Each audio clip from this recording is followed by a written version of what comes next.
esteja em nossos corações essa noite de festa para a nossa casa e para a doutrina espírita. E conforme a nossa irmã Ariete, nossa presidente, falou, nós estamos entrando no mês espírita. E hoje, na nossa primeira palestra sobre o mês espírita, me deram esse pialo de puxar para minha amiga. Eu disse, mas nós temos tanta gente mais competente que eu para falar. Diz, não, você como é um dos pioneiros da casa, filho da nossa vó Maria, que está presente aqui junto com nós, ela já me falou que está aqui junto comigo, não me assuste, ela deu um probleminha de contratempo na nossa aparelhagem aqui, mas ela disse que não, vamos tocar o baile igual. Então, como nós estamos comentando, este é um mês que nós comemoramos principalmente o nascimento de Allan Kardec, conforme já foi noticiado. Ele nasceu, então, no dia 3 de outubro de 1804, conforme disse a nossa irmã, estaria fazendo 221 anos, né? É muito tempo, né?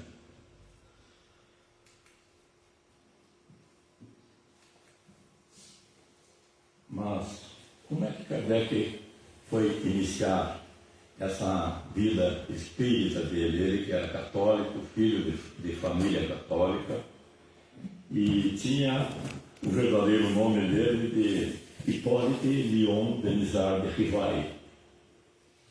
Eu fiquei pensando, né, como é que descobriram o meu nome para botar no Kardec, né? Mas, então ele utilizou esse apelido de Allan Kardec, que ele estudou na Suíça, né? Que é um país protestante, e depois que retornou ao Brasil, começou a escrever, Brasil não, retornou à França, começou a escrever sobre a doutrina espírita, e para que não confundisse os livros que ele já tinha escrito sobre a educação, ele que se formou em pedagogia, então para não confundirem os livros espíritas com os livros sobre educação, ele utilizou esse nome, esse pseudônimo de Allan Kardec. E na realidade, esse foi o nome que era a origem dele quando ele viveu em outras vidas passadas. Mas e como é que tudo começou? Vamos ver um pouco da história do Kardec. Tudo iniciou quando a família Fox alugou esta casa aqui, Hydesville, lá na pequena cidade dos Estados Unidos, e diziam que essa casa era mal assombrada, e se ouviam pancadas todas as noites, e não deixavam as pessoas dormir. Um dia, uma das filhas do casal, a pequena Kate, que tinha apenas 10 anos de idade, resolveu desafiar esse fenômeno e perguntou, você é capaz de adivinhar a minha idade? Ela tinha 10 anos. 10 pancadas, se ouvir. A irmã mais velha, que se chamava Margaret, tinha 14 anos e falou também, se você é um espírito, bata 2 vezes. 2 pancadas, se ouvir. A partir dali, elas começaram a travar um diálogo com o espírito batedor e ficaram sabendo que se tratava de um homem que havia sido assassinado e estava enterrado no porão da casa. A comunicação com os mortos, ou seja, com os espíritos, sempre existiu. Se vocês abrirem a Bíblia lá e consultarem o Antigo Testamento, vocês vão ver que Moisés já tinha proibido o diálogo com os mortos. Isso porque Moisés, como um dos maiores médios que existiu naquela época, sabia que os espíritos são a alma daqueles que já viveram na Terra.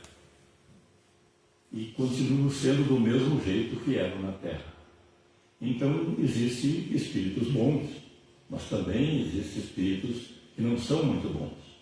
Existem aqueles brincalhões, existem espíritos mentirosos, espíritos pseudo-sábios, e uma quantidade de espíritos, assim como nos existimos aqui na Terra.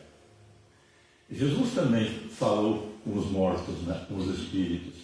Ele falou com o espírito de Moisés e de Elias, lá no Monte das Oliveiras, conforme está em Mateus, no capítulo 17.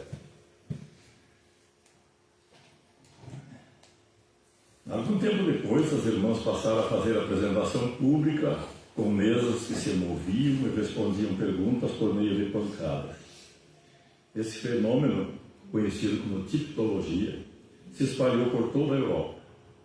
E mais tarde foi utilizada uma prancheta que se movimentava indicando as letras de um alfabeto que era espalhado sobre uma mesa. E assim a prancheta essa ia formando palavras.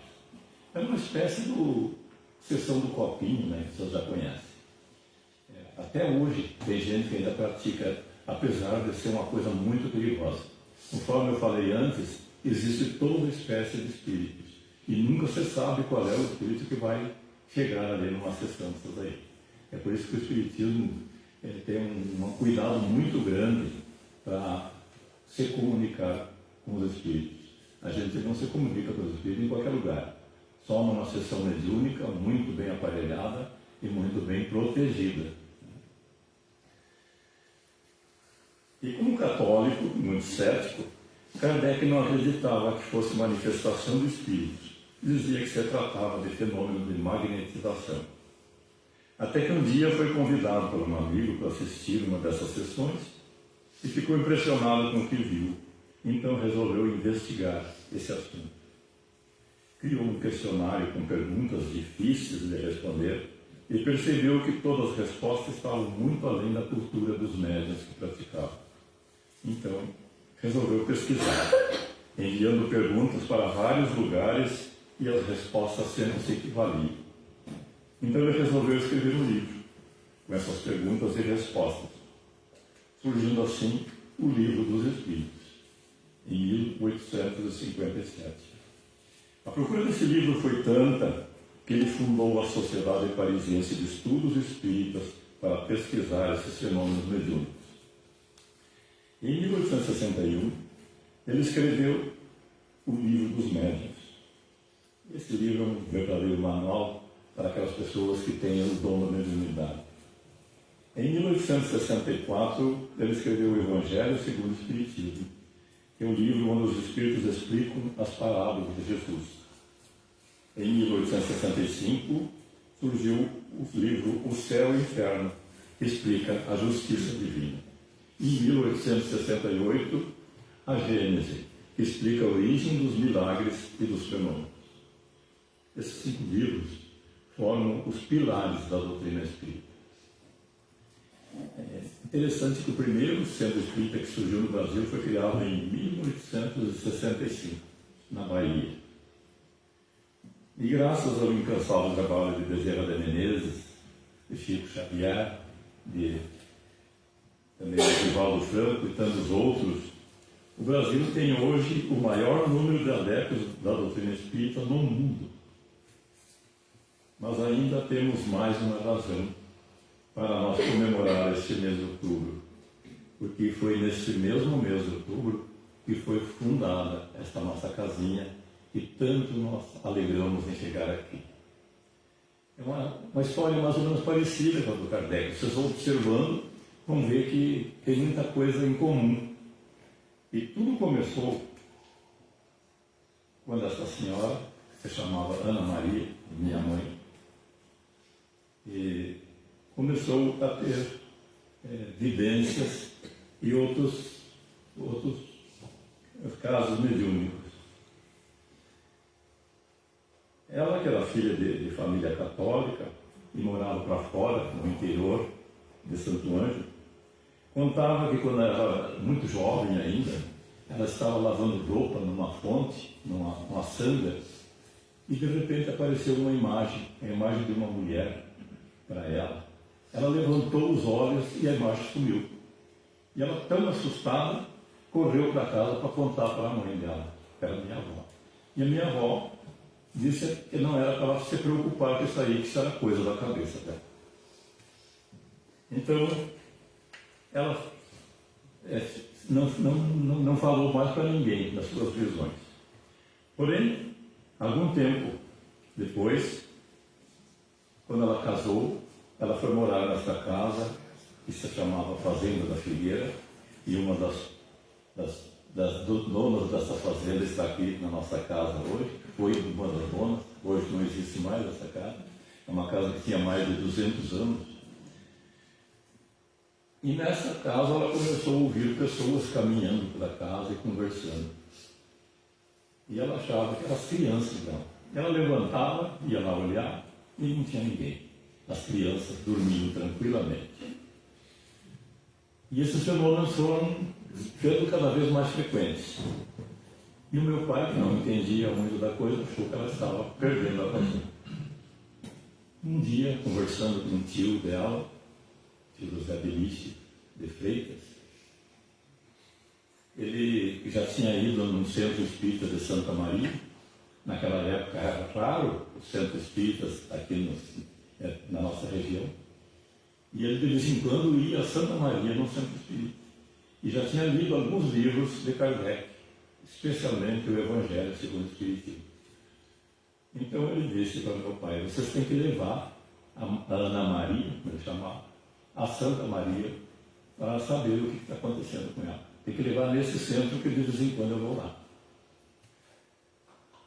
Seria uma viagem difícil, porque de lá onde ela morava até Santa Maria dá 170 quilômetros. E naquela época não existia automóvel naquela região. Ela tinha que vir de Aranha até Tupaciretã e aqui pegar o trem Maria Fumaça para chegar em Santa Maria. Mas ela resolveu aceitar esse desafio. Chegando em Santa Maria, ela procurou o Centro Espírita Bezerra de Menezes, que naquela época presidente era o seu Alfredo Silva, por quem ela foi muito bem recebida. E ele, seu Alfredo, disse que o problema dela era a mediunidade e que ela precisava desenvolver essa mediunidade.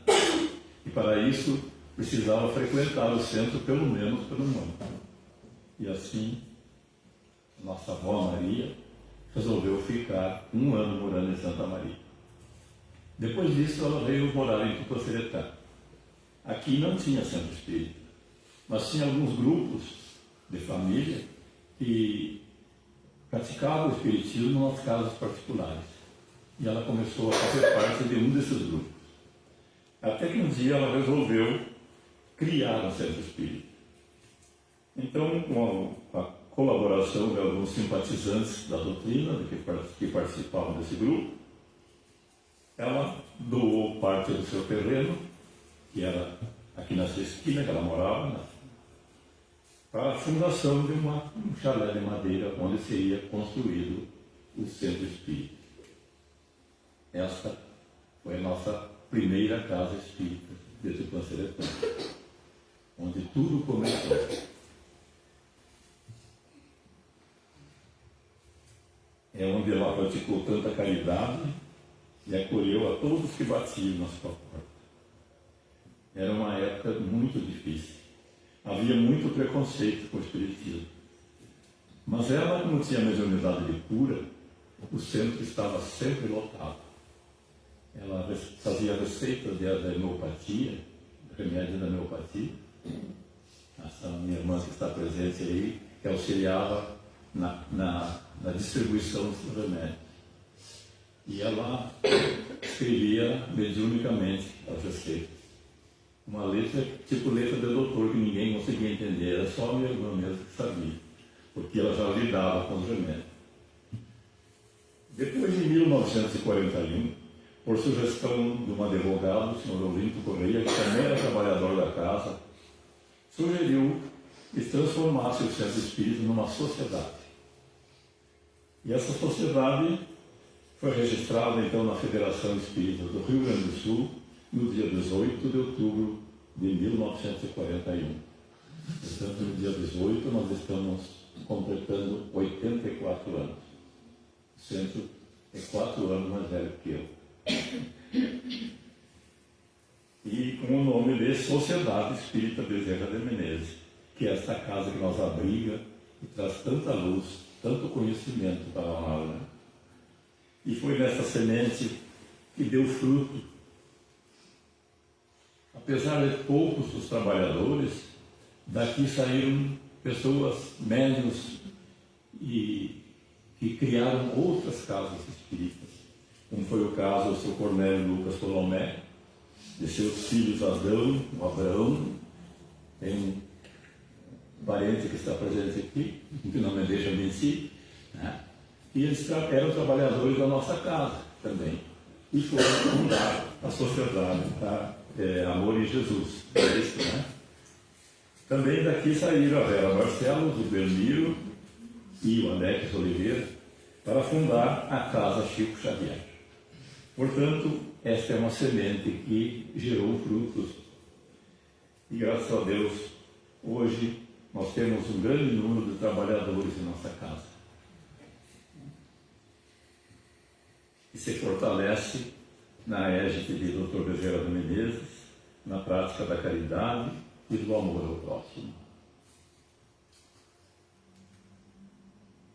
Então, eu acho que é mais ou menos simplificando bastante a história da nossa casa e a história também do nosso querido Allan Kardec, que também está de aniversário neste mês. Então nós vamos agora ser preparados para receber o passe.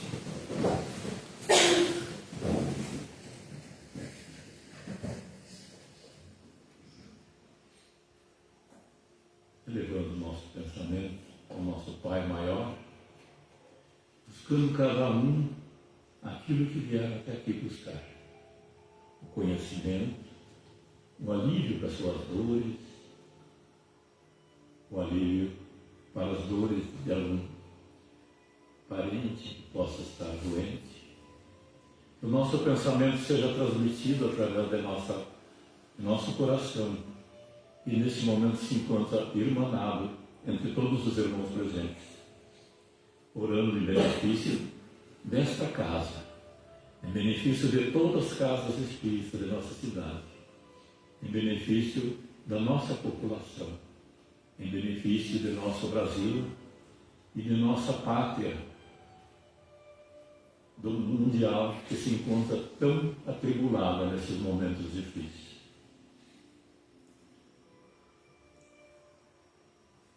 Pai nosso, que estás em toda parte,